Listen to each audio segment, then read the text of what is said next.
Hello students, मेरा नाम दुर्गेश चंद्रा है और मैं आज आपको पढ़ाऊंगा जर्नल। जर्नल शब्द जो है हिंदी में उसे दैनिक पंजी या पंजी कहते हैं। जर्नल शब्द इंग्लिश का शब्द है जो कि फ्रेंच भाषा के जोर शब्द से इसकी उत्पत्ति हुई है। इसका शाब्दिक अर्थ होता है डायरी। जैसे हम कोई डायरी मेंटेन करते हैं, कभी कभी आपने सुना होगा कि व्यक्ति अपनी जीवनी को अपने डायरी में लिखता है, हर दिन की जो भी उसकी क्रियाकलाप होती है उसको लिखता है। उसी प्रकार व्यापारी भी अपने व्यापारिक क्रिया को जिस डायरी में लिखता है उसे जर्नल कहते हैं। ठीक है, मतलब ये हुआ कि जो भी ट्रांजेक्शन, जो भी व्यवहार, व्यापार में जो भी लेन देन होता है, माल खरीदा, माल बेचा, आपने किसी को पैसा दिया, किसी से पैसा आया, उन सब चीज़ों को लिखने के लिए, सब मदों को लिखने के लिए जो वो बुक यूज़ करता है, जो खाता यूज़ करता है, जो वो बनाता है, उसे जर्नल कहते हैं या पंजी कहते हैं। ठीक है, कि जर्नल क्या होता है? यह अकाउंटिंग की पहली बुक है जो व्यापारी जितने भी ट्रांजेक्शन करता है उसको यहाँ पर लिखता है। ठीक है भाई, तो जर्नल एंट्री मतलब क्या होता है? जर्नल में जो की जाने वाली एंट्री को हम जर्नल एंट्री कहते हैं। समझ में आ गया? बहुत ही आसान शब्दों में आपको बताया हूं मैं। इसको आगे मैं आपको और बताऊंगा कि इसके प्रारूप क्या होते हैं। देखिए इसका प्रारूप क्या है, ये इसका प्रारूप है। तो इसमें आपको देखिए, सबसे पहला इसका जर्नल का प्रारूप में क्या होते हैं, इस प्रकार से कॉलम होते हैं। सबसे पहला होता है दिनांक, इसको हम डेट बोलते हैं इंग्लिश में, ये आपका पर्टिकुलर। इसके बाद ये होता है लेजर फोलियो, इसमें रिकॉर्ड, इसमें जिस पेज में, जैसे अपन ने वेतन दिया तो वेतन को कौन से पेज में अपने बुक में लिखा है उसको यहाँ पर एंट्री करना पड़ता है। और ये ऋणी मतलब विकलन, विकलन राशि, इसको हम डेबिट बोलते हैं। और ये होता है क्रेडिट। तो आपको मैंने बता दिया है कि डेबिट क्या होता है और क्रेडिट क्या होता है। तो पहले कॉलम में आता है डेबिट और दूसरे कॉलम में आता है क्रेडिट। तो ये इसका पूरा प्रारूप हो गया। आपको प्रारूप समझ में आ गया होगा। पहला डेट का, फिर पार्टिकुलर्स का, फिर लेजर फोलियो, लेजर फोलियो मैंने आपको बता दिया, फिर डेबिट अमाउंट और क्रेडिट अमाउंट। इस प्रकार से ये जर्नल का प्रारूप है। इसको मैं आगे आपको और डिटेल में समझाऊंगा। ठीक है, उसके बाद जर्नल में एंट्री करने के कुछ नियम होते हैं, जिसको मैंने आपको पिछले वीडियो में मैंने आपको बताया था, डेबिट क्रेडिट का नियम। मैं इसको एक बार और आपको बता देता हूं ताकि आपको अच्छे से समझ में आ जाए। यही अकाउंटिंग का बेस है।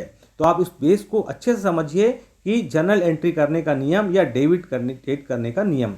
तो देखिए, आपको मैंने बताया था कि 3 प्रकार के खाते होते हैं। ठीक है, और 3 प्रकार के खातों का ही जो भी लेन देन होता है उसको हम जर्नल एंट्री करते हैं। तो खाते किस प्रकार के होते हैं? ये पहला होता है आपका व्यक्तिगत खाता। व्यक्तिगत खाते का डेबिट क्रेडिट करने का नियम क्या होता है?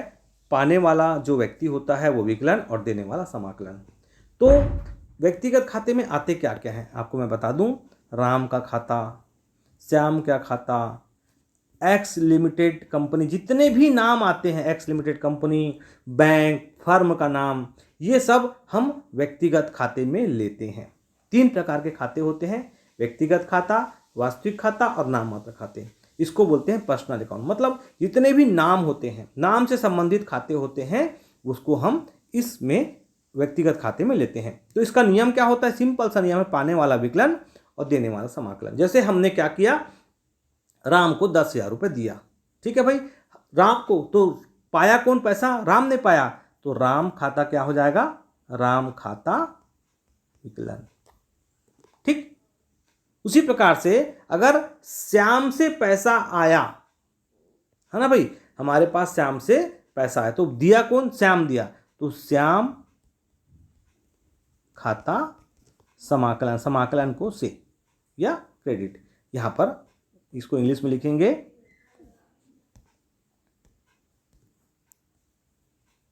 Ram account DR. और अगर श्याम ने दिया तो Shyam account to Shyam account, मतलब क्रेडिट करेंगे इसको। तो यहां पर क्रेडिट को टू करते हैं और डेबिट को इस साइड लिखते हैं।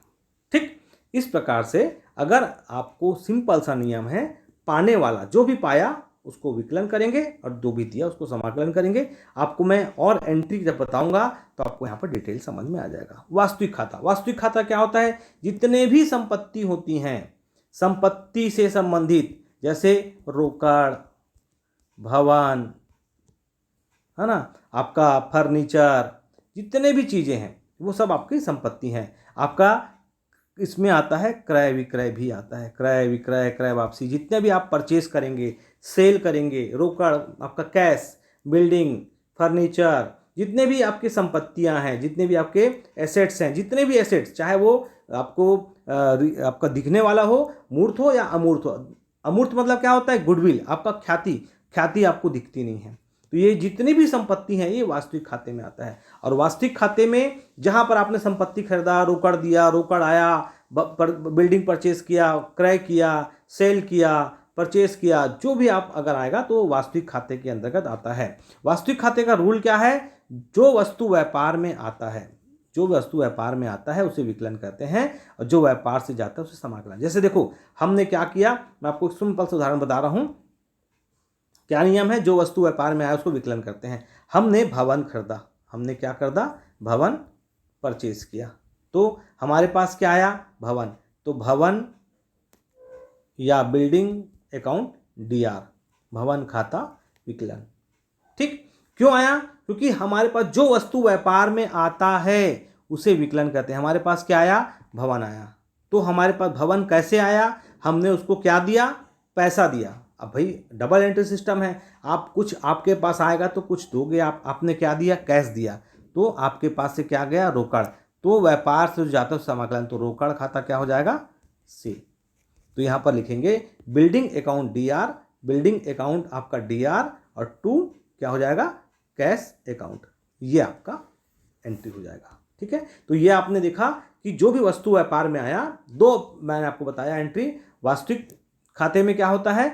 संपत्ति से संबंधित और परचेस और सेल से संबंधित जो भी एंट्री होती है इसमें होती है। और पहले वाले में क्या होता है? केवल और केवल व्यक्ति संबंधित, राम श्याम मोहन, बैंक का खाता, किसी फर्म का खाता, वो आता है। ठीक है, और तीसरा प्रकार का जो होता है नाम मात्र के खाते। नाम मात्र के खाते क्या होते हैं? हानि और खर्च। इसमें केवल आपका प्रॉफिट होगा या लॉस होगा, या हानि और आपका लाभ या आय। जितने भी व्यापार में आप जो भी खर्च करेंगे, आप व्यापार में क्या खर्च करते हैं? किसी को वेतन देते हैं, किसी को मजदूरी देते हैं, है ना, और आपका बिजली का बिल आपने पेड किया, सामान्य खर्चे, जो इतने भी सामान्य खर्चे, बिजली का बिल है, मरम्मत का खर्चे हैं, जो भी सामान्य खर्चे हैं, या आपको प्रॉफिट होता है, आपको ब्याज मिला, आपको आपने किसी प्रॉपर्टी से या किसी को पैसा उधार दिया, उससे ब्याज प्राप्त हुआ, इनकम है, लाभ में आ गया। हानि है, यहाँ पर जितने भी लाभ हानि से संबंधित चीज आते हैं वो नॉमिनल अकाउंट या नाम मात्र के खाते में आते हैं। तो इसका नियम क्या होता है? इसका नियम सीधा सा नियम है, खर्च और हानि होने पर विकलन, और लाभ या आय होने पर समाकलन। बस इस सिंपल सा नियम। जैसे आपको बता रहा हूँ, मैंने वेतन दिया, वेतन दोगे तो आपका खर्चा है कि लाभ है? भाई आप वेतन दोगे तो खर्च होगा आपका। तो वेतन आपने दिया, तो खर्च या हानि क्या करते हैं? विकलन। तो वेतन खाता क्या हो जाएगा? विकलन। तो आपके पास से क्या जाएगा? पैसा जाएगा, तो क्या हो जाएगा? रोकड़ खाता से। और आपके पास से कैश गया, ये रियल अकाउंट का है, और रियल अकाउंट में जो भी संपत्ति जाती है उसको समाकलन करते हैं। हमने समाकलन कर दिया, और जो भी खर्च है उसको विकलन कर दिया। ये इसका सीधा सा गणित है। तो ये तीन इसके जो महत्वपूर्ण नियम हैं मैंने आपको बताया है। तो आसान तरीके से एक उदाहरण के माध्यम से जर्नल एंट्री को समझाता हूँ। सबसे पहले आप उदाहरण में देखेंगे तो आपको यहाँ लिखा मिलेगा व्यापार प्रारंभ किया, किससे? कैश से। आपके व्यापार में क्या आया? कैश आया। तो हम इसकी एंट्री क्या करेंगे? इसकी एंट्री अगर आप देखेंगे तो आपको समझ में आएगा हमारे पास आया क्या। हमारे पास आया पैसा। क्या आया? रोकड़। तो जो भी आता है आया उसको अपन क्या करते हैं? विकलन करते हैं, डेबिट करते हैं। किस रूप में आया? कैपिटल के रूप में। जो पहली बार पैसा लगाते हैं उसको अपन पूंजी कहते हैं। तो इसकी प्रविष्टि कैसे करेंगे? इसकी एंट्री कैसे करेंगे? इसकी एंट्री होगी कैश अकाउंट डीआर। हमारे पास कैश आया, किस रूप में आया? कैपिटल में आया। तो जो आया उसको अपन क्या करते हैं? डेबिट करते हैं। तो हमारे पास आया क्या? कैश आया, कैश डेबिट होगा। और जो अपोजिट में जो है वो जो बच जाता है वो अपोजिट में आएगा। मतलब कि हम जो पैसा लगाते हैं उसको कैपिटल कहते हैं, तो कैपिटल को अपन क्रेडिट करेंगे। ठीक है, इस प्रकार से आगे आप इसको देखेंगे। माल खरीदा। अच्छा देखिए, आपको जब भी माल खरीदता है तो दो प्रकार से खरीदते हैं, एक उधार खरीदते हैं और एक नगद करते हैं। या तो अपन क्या करेंगे? अपन करेंगे क्रेडिट में करेंगे या कैश में करेंगे। तो अगर किसी व्यक्ति का नाम दिया है तो उधार होगा, अगर नाम नहीं दिया है तो वो नगद होगा। जैसे यहाँ पर क्या बोल रहा है कि माल खरीदा, खाली माल खरीदा बोल रहा है, मतलब नगद माल खरीदा। तो अगर हम माल खरीदेंगे तो हमारे पास क्या आएगा? माल आएगा, परचेस होगा। तो हमने क्या किया? परचेस किया। माल खाता या तो परचेस अकाउंट। तो माल को माल नहीं लिखते, अपन परचेस लिखते हैं। अगर खरीदेंगे तो परचेस करते हैं और बेचते हैं तो सेल अकाउंट करते हैं, 2 अकाउंट बनाते हैं। तो हमने माल खरीदा, हमारे पास क्या आया, माल आया, तो इसकी एंट्री देखिए यहाँ पर सेकंड एंट्री, आपने माल परचेज़ किया तो आपके पास यहाँ पर परचेज़ करने पर क्या आया, आपके पास आया माल आया, तो आपने माल को परचेज़ किया, तो purchase account debit to cash account. आपके पास से क्या गया, फोकट में तो आप नहीं खरीदोगे, आपके पास से पैसा जाएगा, तो जो गया मैंने क्या बताया, गया उसको अपन क्या करते हैं, क्रेडिट, और जो आया उसको करते हैं डेबिट। हमारे पास क्या आया, माल आया, तो उसको अपन माल को अपन परचेस लिखते हैं, तो purchase account debit to cash account, हमारे पास से कैश गया, तो जो जाने वाला है उसको समाकलन, आने वाले को विकलन। यही नियम है, बस आसान सा नियम है, इसको आप समझ जाइए, सब आपका समझ में आ जाएगा। देखिए थर्ड एंट्री क्या बोल रहा है, माल बेचा। अब हम माल बेचेंगे तो हमारे पास से माल जाएगा और क्या आएगा, कैश आएगा। हम बेचने पर हमारे पास क्या आएगा भाई, पैसा आएगा, और आपके पास जो बेचोगे वो जाएगा। तो आपके पास से क्या आया और क्या गया, इसको ध्यान रखिए। थर्ड एंट्री में देखिए, आपने 3 तारीख को आपके पास आपने माल बेचा तो हमारे पास से माल गया, तो जो गया उसको अपन ने क्या किया, क्रेडिट, ये गया उसको अपन CR क्रेडिट करते हैं, 2 करते हैं। और हमारे पास क्या आएगा, माल बेचने पर रोकड़ आया, तो जो आया उसको अपन ने क्या किया, डेबिट किया। ये देखो रोकड़ को डेबिट कर दिया, रोकड़ डेबिट हो गया हमारा, और आपका सेल जो है क्रेडिट हो गया। समझ में आपको ये। इसके बाद अगला देखिए 6 तारीख को, 6 तारीख को क्या बोल रहा है, राम को, यहाँ पर देखिए 6 तारीख वाली एंट्री, राम से माल खरीदा, हमने राम से माल खरीदा। देखो मैंने आपको क्या बताया, जब भी किसी का नाम देगा मतलब उधार है। आपको अगर नाम दिया है तो इस रीजन से दिया है कि आपने उधार खरीदा, उसको पैसा आपने नहीं दिया है, आपको उसको पैसा देना है, और आपने माल खरीद लिया। तो आपके पास क्या हुआ, आपके पास क्या आया, माल आया, मतलब परचेस आया, आपके पास माल आया, आपने माल खरीद लिया। तो आया उसको अपन क्या करते हैं, तो परचेस अकाउंट को अपन क्या करेंगे, DR करेंगे। और हमारे पास से पैसा गया क्या, नहीं गया, किसको जाएगा, राम को, तो राम करेंगे DR। इसको देखिए आप, यहाँ समझ में आ जाएगा आपको। 6 तारीख की एंट्री आपको आसानी से देखिए, 6 तारीख को परचेस अकाउंट डेबिट, हमने परचेस किया तो हमारे पास माल आया, तो जो भी आया उसको अपन क्या करते हैं, विकलन करते हैं, डेबिट। और हमारे पास से गया तो अभी कुछ नहीं, जाएगा, किसको जाएगा, राम को जाएगा, यहाँ राम है, ये राम को जाएगा, तो राम क्या हो जाएगा, क्रेडिट टू राम अकाउंट। ठीक, उसी प्रकार से आगे यहाँ पर देखेंगे अपन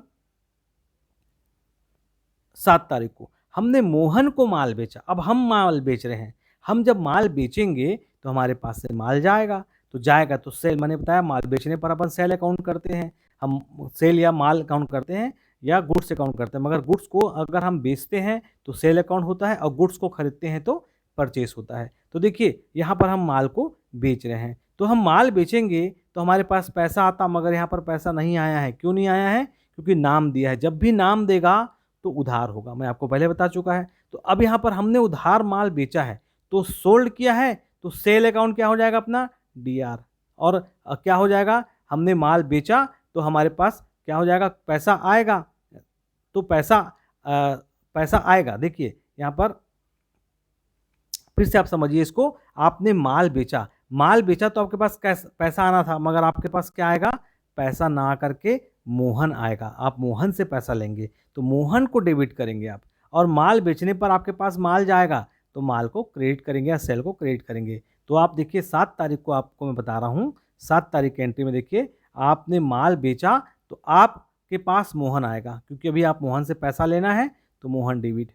और आपके पास से माल गया तो माल गया तो क्रेडिट। तो जो जाएगा उसको क्रेडिट करना है, और जो आएगा या जिससे आएगा उसको अपन क्या करते हैं, डेबिट करते हैं। अगला देखिए, अगला आपको समझ में आ जाएगा कि अगला में आपको एंट्री बोल रहा है 12 तारीख को मजदूरी दिया। हमने क्या किया, मजदूरी दिया, तो मजदूरी दिया मतलब हमने खर्चा किया, तो आपके पास से क्या जाएगा, पैसा जाएगा, तो जो कैश क्या हो जाएगा, कैश अपना हो जाएगा क्रेडिट, क्योंकि हमारे पास पैसा जाएगा, किस रूप में जाएगा, मजदूरी, तो मजदूरी क्या हो जाएगा, डेबिट। तो मैं आपको एक और नियम बताया था, जितने भी खर्च होते हैं खर्च के नाम को डेबिट करते हैं, तो मजदूरी भी खर्च है, तो खर्च को अपन क्या करते हैं, डेबिट करते हैं। और सीधा सा आप गणित समझिए, आपके पास से क्या गया, आपके पास जब मजदूरी दोगे तो आपके पास से कैश जाएगा, और जो भी जाएगा उसको अपन क्रेडिट करते हैं।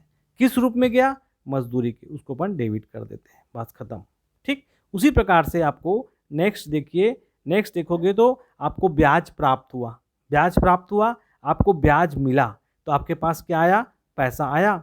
तो पैसा आने पर अपन क्या करते हैं, यहाँ पर देखिए आपको ब्याज मिला तो आपके पास क्या आया, ब्याज मतलब ऐसा ब्याज नहीं आएगा, ब्याज आपको कैश के रूप में आएगा। कितना कैश मिला आपको, 150 रुपये मिला, तो जो मिला उसको डेबिट करते हैं। किस रूप में मिला, क्रेडिट करते हैं। आपको एक और नियम बताया था मैं, जितने भी आय होते हैं आय के नाम को भी क्रेडिट करते हैं। देखिए इंटरेस्ट जो है आपका आय है, ब्याज आपका आय है, तो ब्याज को अपन क्या करते हैं, क्रेडिट। तो आपका नियम आपको याद होगा, नाम मात्र खाते में जितने भी खर्च हैं वो डेबिट होते हैं और जितने भी आय हैं वो क्रेडिट होते हैं। तो ये आय इंटरेस्ट हमको मिला बोल रहा है, तो इंटरेस्ट आय है, तो आय क्या होगा, क्रेडिट हो जाएगा। इस चीज़ को ध्यान रखेंगे, ठीक।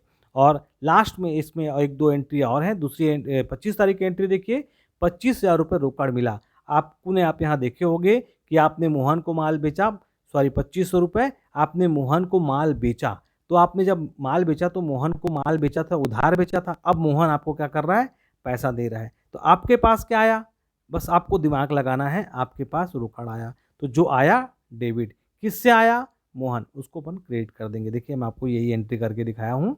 यहाँ पर देखिए आपने यहाँ पर आएगा 25 तारीख की एंट्री में हमारे पास कैश आया, जो आया डेबिट करते हैं, किससे आया, मोहन से, उसको अपन क्रेडिट कर देते हैं, ठीक। उसी प्रकार लास्ट एंट्री जो है 31 तारीख को किराया दिया, किराया खर्चा है, मैंने आपको बताया हमारे पास से क्या गया, कैश पैसा जाएगा, किराया दोगे तो जो भी जाएगा उसको हम क्या करते हैं, क्रेडिट करते हैं। हमारे पास से पैसा गया, उसको अपन ने क्रेडिट, किस रूप में गया, रेंट के रूप में, उसको डेबिट। तो जितने भी खर्च होते हैं, आपको मैं नॉमिनल अकाउंट का बताया था, जितने भी खर्च होते हैं उसको डेबिट करते हैं और जितने भी इनकम होते हैं उसको क्रेडिट करते हैं। तो ये रेंट जो है खर्च है, तो उसको डेबिट करेंगे और हमारे पास से कैश क्या होगा, जाएगा। इस प्रकार से जर्नल एंट्री मैंने आपको बहुत ही आसान तरीके से समझाया है। आप इसको एक बार ज़रूर बना करके देखिएगा।